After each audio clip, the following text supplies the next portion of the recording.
셀트리온 합병 후속 작업으로 다케다 제약 사업권 매각 시작, 시총 순위 상승과 수급 호조. 셀트리온 24년 첫날 플러스 14.89% 상승, 23만원 선대를 돌파를 하는 모습. 셀트리온 제약 상한가죠. 12만원 선을 바짝 다가선 모습입니다. 셀트리온 외국인들은 122억의 매도, 기관들은 238억의 매수 우위를 보였습니다. 셀트리온 제약은 외국인들이 95억의 매수, 기관들도 36억의 매수를 보입니다. 통상적으로 장대 양봉의 모습으로 신고가를 기록을 하면서요, 거래량이 크게 증가할 때는 단기적인 조정이다, 이렇게 이야기를 할 수가 있겠는데요. 그래서 오늘 이 시간에는 셀트리온의 이럴 변수와 그리고 합병에 따른 수급에 대해서 이야기를 해보기로 하겠습니다. 먼저 새해 첫날부터 셀트리온 그룹은 합병 셀트리온이잖아요. 이제는 앞에 합병 셀트리온, 통합 셀트리온 같은 합병, 통합이라는 용어를 쓸 이유는 없다고 보입니다. 왜냐하면 정식으로 출범을 했기 때문에 그냥 셀트리온이죠. 어쨌든 간에 합병의 첫 작업으로서, 첫 작품으로서 셀트리온 그룹은 다케다 제약으로부터 인수를 했던 프라이머리 케어 부분의 사업권을 전략적으로 매각을 했다, 이런 발표를 했습니다. 하나씩 살펴보기로 하겠는데요. 합병 법인 출범과 함께 선택과 집중을 통한 꾸준한 성장 체제를 마련했다. 해외 전문의약품 사업권을 매각을 해서 투자액을 초과해서 회수를 했다, 이런 이야기고요.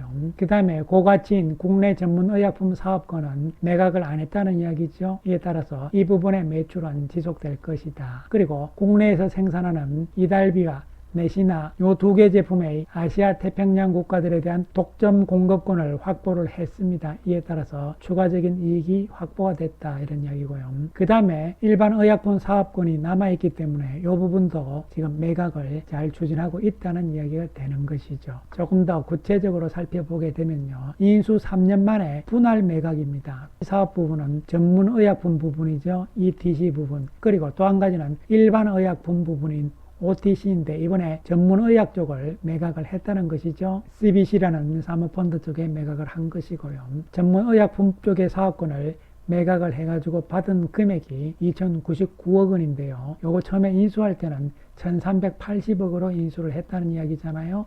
그래서 계산상으로는 719억 정도 남은 장사였고요. 그 다음에 중요한 것이요, 메시나라든가 액토스, 그 다음에 이달비, 요거 핵심 3개 제품이거든요.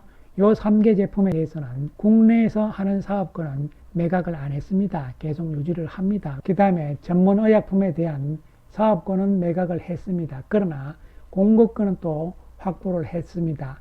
특히 아시아 태평양 지역의 이달비와 내시나에 대한 독점 공급권은 확보를 했습니다. 셀트리온 제약 공장에서 계속 생산을 해가지고 공급을 하겠다, 이런 이야기가 되는 것이죠. 따라서 알짜배기 제품 3가지는 국내에서는 계속적으로 사업권을 가지고 있고, 알짜배기 제품 3개 중에서 2개 제품에 대한 생산 공급 부분은 독점적으로 확보를 했다는 이야기가 되는 것이죠. 그리고 일반 의약품에 대한 사업권도 현재 매각 협상 중에 있다, 이런 이야기가 되는 것이죠. 이번 매각은 합병을 함으로 인해 가지고 핵심 사업에 집중을 하겠다는 이야기죠. 선택과 집중. 그리고 이 매각을 통해서 이익을 챙겼잖아요. 어쨌든 요 돈으로 신제품 개발을 하겠다, 이런 이야기가 되는 것이죠. 이것이 합병 이후 첫 작품인데요. 이게 지금 잘한 것이냐 못한 것이냐, 즉 사업 부분을 조절하는 것이잖아요. 그래서 셀트리온은 왜 다케다 제약 아시아 태평양 사업권을 되팔았느냐, 이런 이야기인데요. 이 내용을 살펴보시면 쉽게 이해가 되는데요. 합병 법인 출범과 무관치 않다. 합병하기 이전에는 다케다 제약의 아시아 태평양 사업권을 셀트리온 헬스케어가 아니고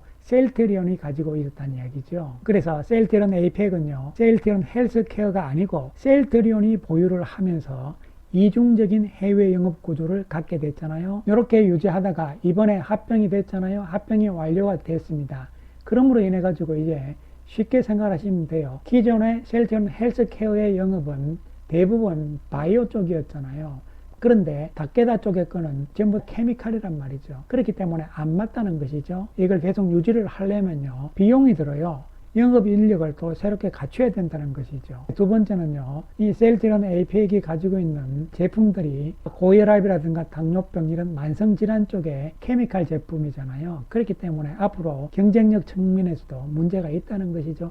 그렇기 때문에 손을 떼자 이런 판단을 내린 것으로 생각을 하시면 됩니다. 그러니까 케미칼 제품에 대한 영업은 헬스케어 쪽에서 그동안 해외 영업을 안 해봤잖아요. 그렇기 때문에 이것도 또 새로 하려면 머리 아프다 이런 이야기죠. 합병 이후 영업력을 분산시키지 말고 바이오 쪽에 더 집중하자 이런 이야기가 될 수가 있는 것이잖아요. 왜냐하면 미국 시장 쪽이 더 크고 여기에 또 직판 체계로 갔기 때문에 역량을 거기다 더 집중을 하는 것이 맞다고 볼 수가 있는 것이죠. 따라서 이번 매각건은요, 결론적으로 잘한 것이다 이렇게 평가를 할 수가 있겠습니다. 오늘 셀트리온이 강한 상승세를 보여줌으로 인해 가지고 시가총액 상위 순서를 보시면요, 10위권에 올라간 것이고요.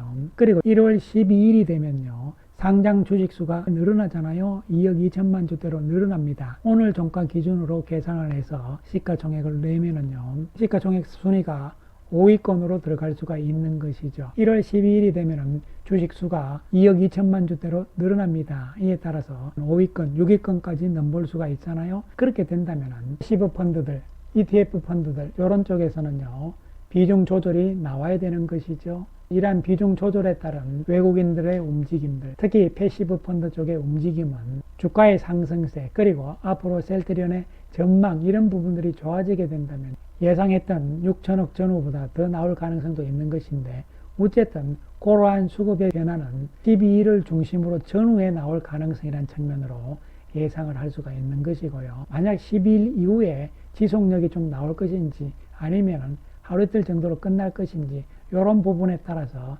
단기적인 조정의 시점이 1월 12일 전후라고 우리가 예상을 할 수가 있는 것이죠. 그렇게 본다면은 오늘 강한 상승세 때문에 내일 흔들리는 것은 단기 조정으로 마무리될 가능성도 생각을 할 수가 있겠는데요.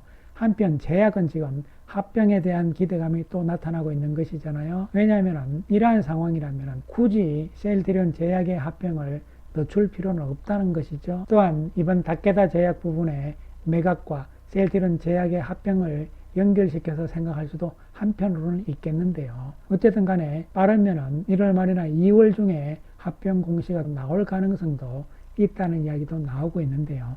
상황은 조금 더 볼 필요성은 있겠습니다. 따라서 셀트리온은 이제 시장에서 합병 전에 이야기했던 컨센서스를 돌파를 한 상황이잖아요. 조정이 나온다 하더라도 월봉상으로 봤을 때는 1월 월봉의 출발 시점이 지나치게 높은 갭 상승이 아니었기 때문에요. 1월 중에 좀 올라갔다가 조정을 받아서 밀린다 하더라도 음봉이 아니고 양봉의 조정 가능성도 한편으로는 생각을 할 수가 있겠는데, 그러한 부분들은 상황들을 볼 필요성이 있는 것이죠. 어쨌든 1월 중에는요, 한 차례 조정 가능성은 있다고 염두에 두셔야 되고, 또한 이러한 조정을 거쳐야만 길게 봤을 때는 더 좋다 이런 측면으로 생각을 할 수가 있는 것이죠. 감사합니다.